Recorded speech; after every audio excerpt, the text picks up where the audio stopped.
All right, the rest of the 3-2 just deals with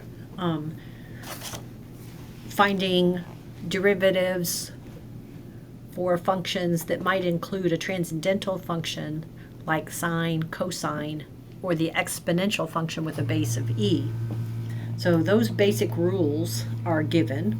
Derivative of sine x is cosine x. The derivative with respect to x of cosine x is negative sine x, and the derivative of e to the x is e to the x. It's its own derivative. Okay. Now, a little bit later, we're going to generalize these, where you might have the derivative of e to the 3x or something like that you're trying to do, and then it's not just e to the 3x, because we'll have to use the chain rule. But they just haven't told you that yet, that this is really e to the x times the derivative of x, which is 1. Later, you'll do it's e to the 3x times the derivative of 3x, which is 3, and you'll get 3e to the 3x. All right, so these three right here are a little overly simple because you just have an x and you're doing the derivative with respect to x, so you don't have any kind of chain rule situation. All right, so let's take a look at these. So these can be just involving the transcendental functions, or it might have some kind of combination. All right, well, 19's ready to go. Pi is just a constant, so we can just use the constant multiple rule, which says we can bring that down. And then the derivative of cosine would be negative sine of t. And then we can clean it up and put the negative in front of the pi and leave it as negative sine of t. Now, be careful with, now that we're working with cosines and sines again, remember that cosine t we had right there means that t is the input to cosine. It doesn't mean cosine times t, right? So it's not multiplication, it's a function. It's like f of something. You can't pull the t away from the sine. So that would be a good way to leave your final answer on question number 19. Okay. So these aren't going to be that bad. It's just that you need to know those basic rules. So you got to know, okay, the rules for sine and cosine, and also for e. All right, so on this one, I'm ready to do the derivative. The first term is a power function, so that's like what we were doing, 3x squared, and then here, bring the constant along. Derivative of e to the x is e to the x. Done. Okay, on 21, you should try these, by the way. Pause the video and try them, and then check and see if you're thinking okay. So this would be 28, x to the third, and then the derivative of sine is cosine. So this would be 2 plus 2 cosine x. Okay. All right, on this one, derivative of the first term would be 3/4 e to the x. And then here, the derivative of cosine would be negative, I was trying to write a s, negative sine x. So that would be 3/4 e to the x minus 2 sine x. Be a good way to leave that one. Okay. 23, I've got a, and 24, I have a little rewriting to do.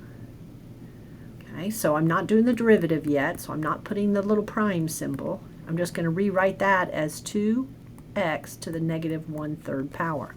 See how the cube root of x is in the denominator? Cube root would be raising to the 1/3 power, but because it's in the denominator, that's why there's a negative on it. Okay, do not do the derivative of one piece while rewriting the other piece. You'll get lost about where you are in the whole process. Okay, so now I'm doing the derivative. Okay, wait until you've done the rewrite step.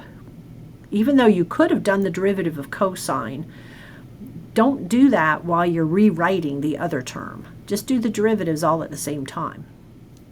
All right, so this would wind up equaling negative 2 times 1/3 would be negative 2/3 x to the negative 1/3 minus 1.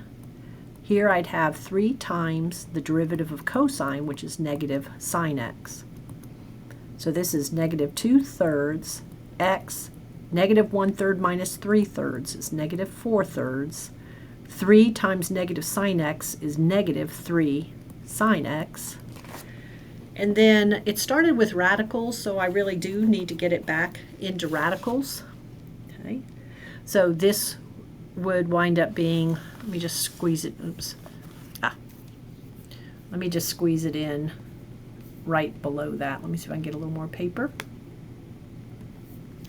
Add a space right there. Where's my cursor?